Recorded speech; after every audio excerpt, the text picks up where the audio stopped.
Hello बच्चों, नवांकुर की डिजी lesson class में आपका स्वागत है। आज आप कंपनी के वित्तीय विवरण के विषय में आपको पिछले वीडियो में जो जानकारी दी थी उससे आगे मैं आपको बताऊंगा कि कंपनी के वित्तीय विवरण कैसे बनाए जाते हैं। ये पिछले वीडियो में आपने देखा। और कंपनी का चिट्ठा किन मुख्य शीर्षकों में विभाजित होता है और कौन कौन सी उसमें पक्ष होते हैं, कौन कौन से मुख्य शीर्षक होते हैं, कौन कौन से उपशीर्षक होते हैं। अब विभिन्न मदों के माध्यम से हम उनका अभ्यास करेंगे कि विभिन्न मदों को कंपनी के चिट्ठे के किस पक्ष में लिखेंगे, क्या उनका मुख्य शीर्षक होगा, क्या उनका उपशीर्षक होगा, ये जानकारी आप देखेंगे। तो प्रश्न क्रमांक 6 में देखें आप, ये मदद लिखी हुई हैं। ख्याति, प्राविपद, छोटे या खुले औजार, ब्रांड एवं व्यापार चिन्ह, विविध देनदार, कर के लिए प्रावधान, आदत याचनाएँ। अभ्यास के तौर पे आप देखें कि इनको कंपनी के कौन सी मद को किस पक्ष में, किस शीर्षक, किस उपशीर्षक में। तो सबसे पहले बच्चों ख्याति आ गई। ख्याति कंपनी के चिट्ठे में संपत्ति पक्ष में स्थायी संपत्ति शीर्षक के अंतर्गत आएगी, जिसको गैर चालू संपत्ति भी कहेंगे, और अमूर्त के अंतर्गत लिखी जाएगी इसके अंतर्गत। फिर प्राविपत्र संपत्ति पक्ष में आते हैं, चालू संपत्ति के अंतर्गत आते हैं प्राविपत्र, व्यापारिक प्राप्तियों के अंतर्गत लिखे जाएंगे। शीर्षक इसका व्यापारिक प्राप्तियां होगा।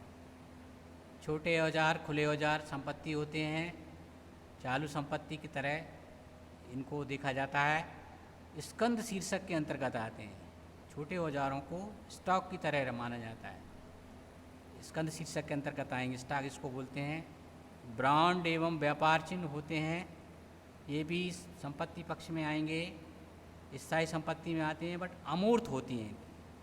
स्थायी संपत्ति एक मूर्त होती हैं, दूसरी अमूर्त होती हैं। मूर्त जिनका भौतिक स्वरूप होता है, इनको देख सकते हैं, छू सकते हैं, जैसे भूमि भवन, वो मूर्त कहलाती हैं। व्यापार चिन्ह, ख्याति, नुस्खे, फार्मूला, सॉफ्टवेयर, ये अमूर्त संपत्तियों की श्रेणी में आती हैं, बट होती संपत्तियां हैं। संपत्ति शीर्षक संपत्ति पक्ष में लिखी जाती हैं, बट अमूर्त के अंतर्गत आएंगे। विविध देनदार संपत्ति पक्ष में आएंगे, चालू संपत्ति शीर्षक के अंतर्गत आएंगे। उपशीर्षक व्यापारिक प्राप्तियां होंगी। कर के लिए प्रावधान समता व दायित्व पक्ष में आएंगे, चालू दायित्व शीर्षक के अंतर्गत होंगे। उपशीर्षक अल्पकालीन प्रावधान होगा इनका।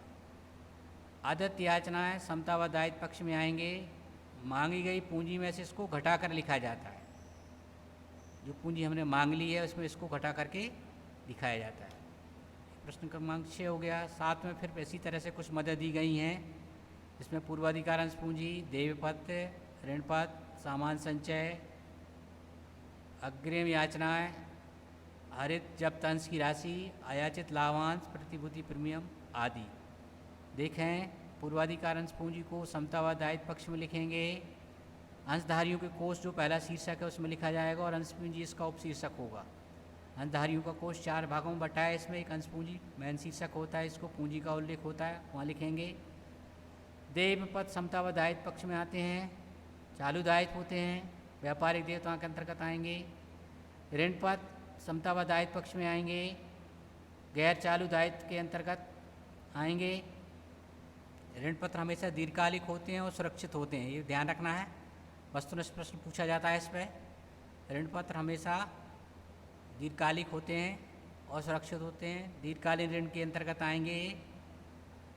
सामान संचय समता व दायित्व पक्ष में ही आएंगे। अंशधारियों को कोष में संचय व आदिक शीर्षक होता है, वहाँ उसके अंतर्गत आएंगे। जितनी भी संचितियाँ होती हैं वो समता व दायित्व पक्ष में दर्शाई जाती हैं, अंशधारियों कोष के अंतर्गत आती हैं और संचय व आदिक शीर्षक के अंतर्गत आएंगी। अग्रिम याचनाएँ समता व दायित्व पक्ष में चालू दायित्व की तरह इनको देखा जाता है और अन्य चालू दायित्व के अंतर्गत लिखा जाएगा।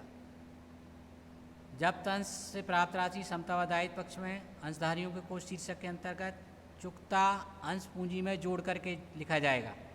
जो राशि हमने जब्त कर ली है, जिन अंशों का हम हरण कर लेते हैं, उनसे जब्त राशि को चुकता अंश पूंजी में जोड़ करके लिखा जाता है।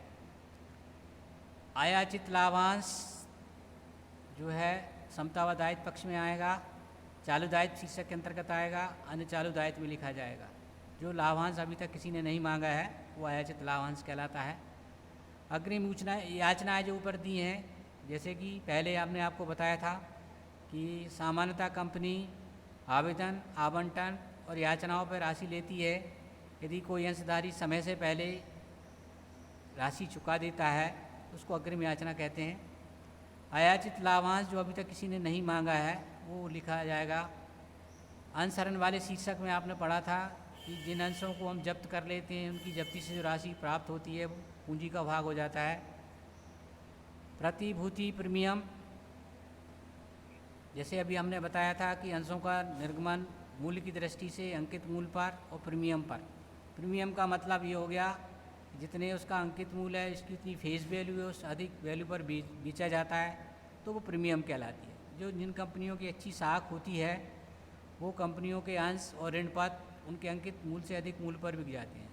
जैसे 100 रुपये का अंश 110 में बिकना, तो 100 रुपये तो पूंजी का भाग कहलाएगा, इसको पूंजी खाते में ले जाएंगे, और 10 रुपये को हम प्रतिभूति प्रीमियम संचय खाते में ले जाते हैं, प्रतिभूति के नाम से जाते हैं। तो ये कंपनी की चिट्ठी में समतावा दायित्व शीर्षक के अंतर्गत अंशधारियों का जो कोष होता है संचय व आदिक शीर्षक के अंतर्गत इसको लिखा जाता है। फिर इसी तरह का एक और क्वेश्चन है, इसमें मदें हैं, देखो दायित्व सीधी ही लिखी है। भूमि भवन को कहाँ लिखा जाएगा? संपत्ति पक्ष में स्थायी संपत्ति मूर्त होती है। वाहन संपत्ति पक्ष में स्थायी संपत्ति मूर्त होता है वाहन। लाइसेंस एवं फ्रेंचाइजीज ये संपत्तियां होती हैं, बट अमूर्त संपत्तियां होती हैं।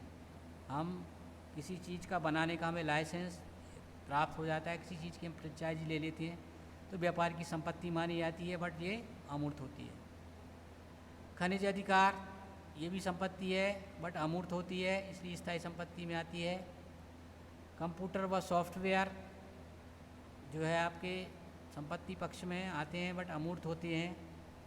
चालू कार्य जिस पर काम चल रहा है जो फिनिश रूप में नहीं पहुंच पाया है स्कंद में आएगा, शीर्षक इसका स्कंद होगा। चालू संपत्ति शीर्षक के अंतर्गत आएगा, संपत्ति होती है। माल जो होता है बच्चों में बता दूं 3 तरह का होता है, एक निर्मित माल, एक अर्धनिर्मित माल, एक पूर्ण निर्मित, एक कच्चा माल। कच्चा माल जो अभी उसका निर्माण नहीं हुआ है, जब कंपनी का व्यापार खाता बनाते हैं तो उसको स्कंद को 3 भागों में विभाजित कर देते हैं। एक कच्चे माल का स्कंद, एक अर्धनिर्मित माल का स्कंद, एक जिस पर काम चल रहा है इसको अर्धनिर्मित कहेंगे, और एक फिनिश्ड हो गया, बन चुका है। तो चालू कार्य से तात्पर्य इसी से हो गया कि जो अधूरा बना है वो लिखा जाएगा स्कंद में। बैंक ऋण समतावा दायित्व में आएंगे। गैर चालू बैंक ऋण हमेशा दीर्घकालिक होते हैं, दीर्घकालीन ऋण की श्रेणी में आते हैं। एकाधिकार या पेटेंट ये व्यापार की संपत्ति होती है, स्थायी संपत्ति के अंतर्गत। अमूर्त में आएंगे, अमूर्त के अंतर्गत आते हैं। किसी वस्तु विशेष को बनाने का हमें जो एकाधिकार होता है, इसका हम पेटेंट करा लेते हैं, वो इसके अंतर्गत आएगा। ये क्वेश्चन पूछा गया है 2019 में। 5 मूर्त संपत्तियों के नाम लिखना है और 5 अमूर्त संपत्तियों के नाम लिखना है आपको। इसको ऐसे लिखा जा सकता है, देखें। मूर्त संपत्तियों के पहले नाम लिख दिए मैंने 5, भूमि, वाहन, भवन, फर्नीचर, मशीन, सभी के पक्ष संपत्ति रहेंगे, सभी स्थायी संपत्ति के अंतर्गत आएंगी, सभी मूर्त हैं। ये इनको हम देख सकते हैं, छू सकते हैं, महसूस कर सकते हैं, अलग से इनका विक्रय कर सकते हैं। ऐसी संपत्तियों को मूर्त संपत्ति के नाम से जाना जाता है। जो स्थायी संपत्ति होती हैं वो मूर्त और अमूर्त में विभाजित हो जाती हैं। भूमि, भवन, वाहन, फर्नीचर, मशीन कंपनी की चिट्ठी के संपत्ति पक्ष के अंतर्गत आती हैं। स्थायी संपत्ति के अंतर्गत लिखा जाएगा, ये मूर्त रूप है। नीचे मैंने अमूर्त के नाम भी दिए हैं, खनिज अधिकार, लाइसेंस, एकाधिकार, ख्याति, कंप्यूटर सॉफ्टवेयर, फार्मूला, नुस्खे आदि। ये सारी संपत्तियां होती हैं व्यापार की, स्थायी संपत्ति के अंतर्गत आती हैं, बट इनका स्वरूप अमूर्त होता है। तो इस तरह से अभ्यास के लिए बहुत सारी संपत्ति और दायित्वों का ये अलग से अभ्यास हो गया है। इस तरह से भी बोर्ड परीक्षा में प्रश्न पूछ लेते हैं और भी आप अभ्यास करते हैं किताब में से देख करके। इस इकाई के लिए, इस अध्याय के लिए इतना ही। आगे की जानकारी के लिए आप सतत रूप से नवांकुर डिजिलेसन देखते रहें, क्योंकि इस साल सारा का सारा काम ऐसा लग रहा है कि इसी तरह से चलेगा। कंप्यूटर के माध्यम से, मोबाइल के माध्यम से ही पढ़ा जाएगा। तो आप देखते रहें। धन्यवाद। अगले वीडियो के लिए इंतज़ार करें।